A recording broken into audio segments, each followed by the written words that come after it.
સાંભળી લેજો.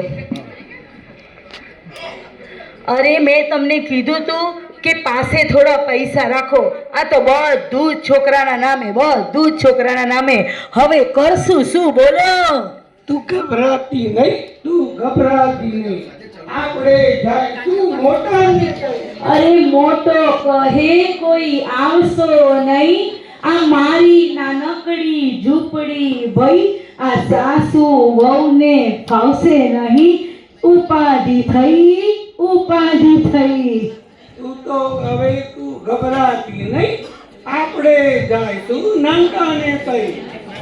અરે નાનો કહે કોઈ આવશો નહીં. આ સાસુ વહુને ફાવશે નહીં. છોકરા કોલેજમાં ભણવા જઈ આ સાસુ વહુ તો લડી મરશે. હવે તું તો હવે તમે ઉપાધિ થઈ, હવે ક્યાં જશું? ગભરાતી નહીં.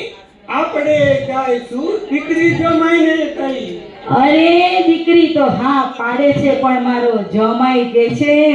અરે જમાઈ કહે કોઈ આવશો નહીં, આવશો નહીં. આ બબ્બે દીકરા હોય છતાંય ડોસી દીકરી ઘેર ન શોભે, ન શોભે. તું ગભરાતી નહીં. આપણે જઈશું વડીલ દરબારમાં.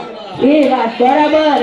આ અમારા વડીલ દરબારમાં અશોકભાઈ, મિલનભાઈ, સોનુબેન, સોનલબેન અને માનસીબેન બધા મને કહેતા હતા કે આપણે જાશું વડીલ દરબારમાં, ગેમ બધું રમશું તઈ, ગીતોનો શોખ પૂરો કરશું તઈ, ગીતોનો શોખ પૂરો કરશું તઈ.